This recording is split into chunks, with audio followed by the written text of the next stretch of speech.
প্রিয় দর্শক, স্বাগতম জানাচ্ছি সর্বশেষ আপডেট বাংলা সংবাদে। শুরুতেই সংবাদ শিরোনাম। শুরুতেই জানিয়ে দেব, নিরাপত্তার আড়ালে নির্বাচনী ফলাফল নিয়ন্ত্রণের নীলনকশা। বিস্তারিত থাকছে প্রতিবেদনে। এদিকে পিলখানা হত্যাকাণ্ডের পর সেনা কর্মকর্তাদের মধ্যে ভারত আওয়ামী লীগ বিদ্বেষ তীব্র হয়, সাবেক সেনাপ্রধানের জবানবন্দি। বিস্তারিত থাকছে প্রতিবেদনে। আরও জানিয়ে দেব, হাদি হত্যার তদন্তে সহায়তা চেয়ে জাতিসংঘে বাংলাদেশের নোট ভার্বাল। বিস্তারিত থাকছে প্রতিবেদনে। এদিকে এলাকার সন্তান হিসেবে সবার কাছে ধানের শীষে ভোট চাই তারেক রহমান। বিস্তারিত থাকছে প্রতিবেদনে।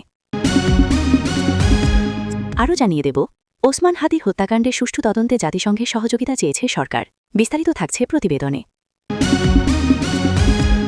এবং সর্বশেষ জানিয়ে দেব, জামায়াত আমিরের প্রার্থিতা বাতিলের দাবি নারী নেত্রীদের। বিস্তারিত থাকছে প্রতিবেদনে। এতক্ষণ শুনছিলেন সংবাদ শিরোনাম, এবারে বিস্তারিত। তার আগে ভিডিওটি ভালো লাগলে এবং সর্বশেষ আপডেট পেতে চ্যানেলটি সাবস্ক্রাইব করুন। ধন্যবাদ। বাংলাদেশের নির্বাচন ঘিরে বরাবরই বিতর্ক, শঙ্কা ও অবিশ্বাসের আবহ বিরাজ করে। কিন্তু আসন্ন 12 ফেব্রুয়ারির নির্বাচনকে ঘিরে যে পরিকল্পনার অভিযোগ উঠছে তা শুধু প্রশাসনিক প্রভাব নয়, বরং রাষ্ট্রীয় নিরাপত্তা কাঠামোকেই নির্বাচনী ফলাফল প্রভাবিত করার হাতিয়ার হিসেবে ব্যবহারের এক ভয়ঙ্কর রূপরেখা নির্দেশ করে। অভিযোগ উঠেছে, সশস্ত্র বাহিনী, প্রশাসন ও পুলিশকে নানা নিরাপত্তা ও আইনশৃঙ্খলা দায়িত্বে ব্যস্ত রেখে নির্বাচনের মাঠের মূল খেলা পরিচালনার দায়িত্ব দেওয়া হচ্ছে আনসার ও ভিডিপি বাহিনীর ওপর। প্রায় 5.5 লাখ সদস্য, যারা ভোটকেন্দ্র পাহারা ও ব্যালট বাক্স সুরক্ষার দায়িত্বে থাকবে, তাদের ভূমিকায় নাকি এই নির্বাচনের ফল নির্ধারণে কেন্দ্রীয় ফ্যাক্টর হিসেবে বিবেচিত।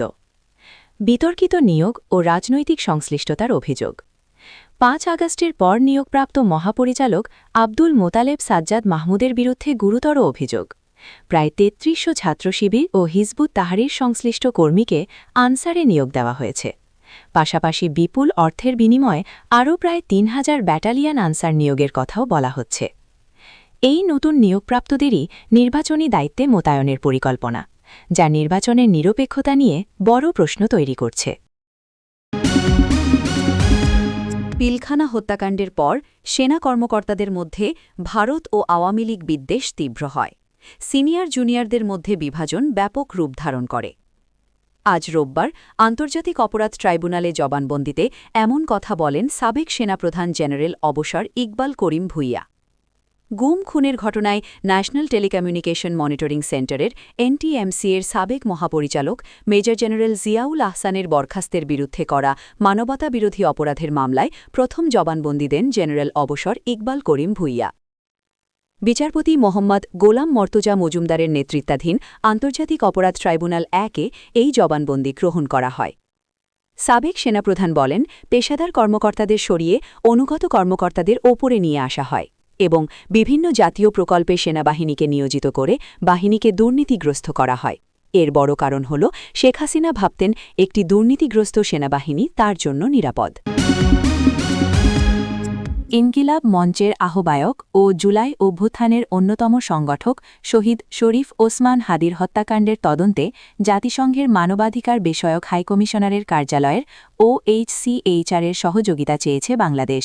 এ লক্ষ্যে 6 ফেব্রুয়ারি OHCHR-এর কাছে একটি আনুষ্ঠানিক নোট ভার্বাল পাঠানো হয়েছে। আজ রোববার প্রধান উপদেষ্টার প্রেস উইং থেকে দেওয়া এক বিবৃতিতে এ তথ্য জানানো হয়। এতে বলা হয়, পররাষ্ট্র মন্ত্রণালয়ের নির্দেশনা অনুযায়ী জেনেভাস্থ বানরের স্থায়ী মিশন গত 6 ফেব্রুয়ারি 2026 তারিখে OHCHR-এর কাছে একটি আনুষ্ঠানিক নোট ভার্বাল প্রেরণ করেছে।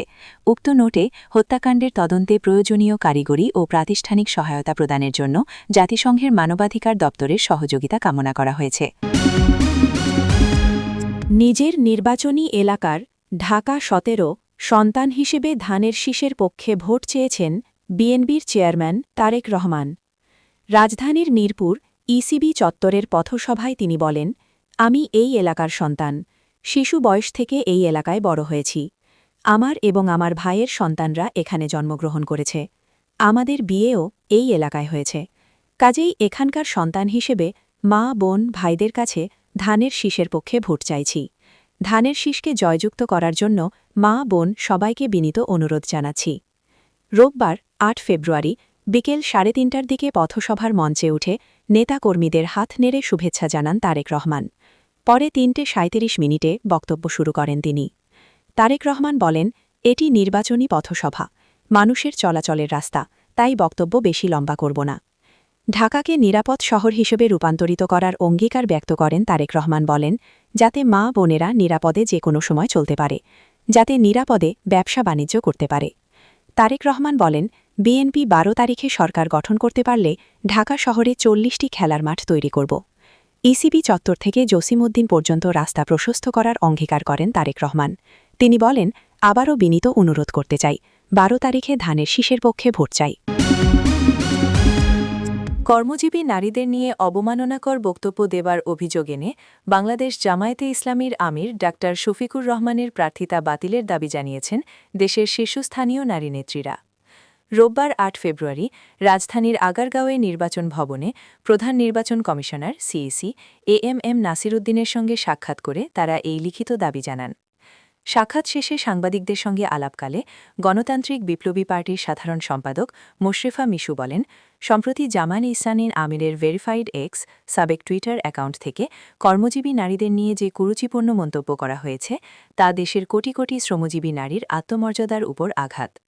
দলটির পক্ষ থেকে বিষয়টিকে হ্যাকিং বলে চালিয়ে দেওয়ার চেষ্টা করা হলেও এর কোনো স্বচ্ছ প্রমাণ বা তদন্ত প্রতিবেদন জনসম্মুখে আসেনি।